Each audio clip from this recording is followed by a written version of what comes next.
La parole est à monsieur Cyril Pellevat.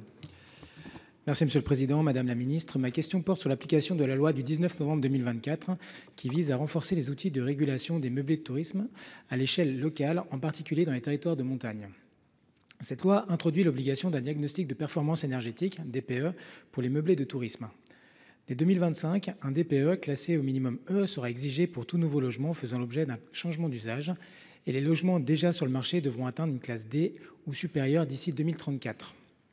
Or, cette réglementation ne prend pas en compte les spécificités des territoires de montagne, où près d'un logement sur deux n'atteint pas un DPE classé D. Cette situation est principalement due aux failles du mode de calcul du DPE. D'une part, il pénalise les petites surfaces, très nombreuses en montagne, en raison de la méthode de calcul basée sur la consommation d'énergie au mètre carré. D'autre part, il défavorise les logements chauffés à l'électricité par rapport à ceux chauffés au fioul, au gaz ou au bois, alors même que l'électricité en France est décarbonée à 92%. Enfin, il ne tient pas compte de l'altitude et des conditions climatiques spécifiques qui nécessitent un chauffage plus soutenu. Ces éléments risquent d'avoir des conséquences dramatiques sur le parc locatif en montagne, avec un risque massif de sortie de logement dès 2025, aggravant le phénomène des lits froids, et ce alors que la préparation des Jeux olympiques et paralympiques d'hiver de 2030 exige au contraire une capacité d'accueil renforcée. Aussi, au regard de l'article 1er de la loi Montagne du 9 janvier 1985, qui impose de prendre en compte les spécificités des territoires de montagne dans l'élaboration des politiques publiques, envisagez-vous, Madame la Ministre, des ajustements spécifiques, notamment une révision du mode de calcul du DPE pour les petites surfaces, ou une prise en compte de l'altitude et du climat montagnard dans les critères d'évaluation, ou un aménagement du coefficient de conversion de l'électricité afin qu'il reflète mieux son impact environnemental réel. Je rajoute et je précise qu'avec ma collègue Sylviane Noël, nous avons déposé une proposition de loi en ce sens. Je vous remercie. Merci Madame la Ministre. Monsieur le Président, Mesdames et Messieurs les sénateurs, Monsieur le sénateur Cyril Pellevat, le calcul du diagnostic de performance énergétique prend déjà en compte plusieurs spécificités dont bénéficient directement les petits logements en zone de montagne.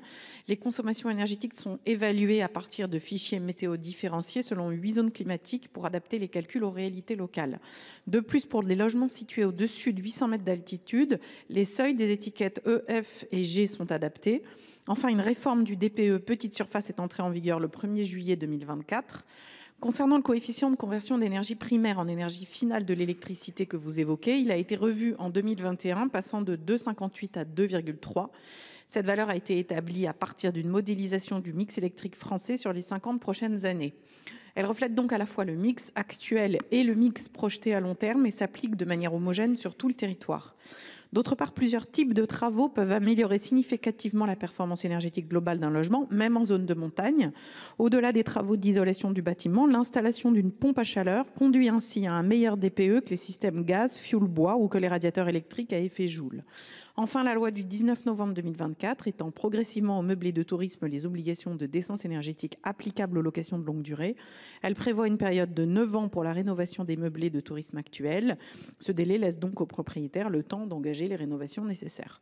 Elles sont effectivement indispensables pour que la France respecte ses engagements en termes de réduction des consommations d'énergie et d'adaptation au changement climatique. Je vous remercie.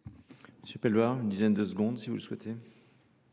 Merci Madame la Ministre. Bon, c'est clair que vous avez évoqué certains éléments. Par contre, il faudra qu'on aille quand même un petit peu plus loin. Je prends l'exemple de stations comme Avoria. C'est 70% du parc qui risque d'être non louable avec les contraintes qui sont les leurs. Et je reprécise quand même que dans 2030, on aura les Jeux olympiques et paralympiques et on a besoin d'avoir une plus grande encore flexibilité sur ce sujet. Merci. Merci.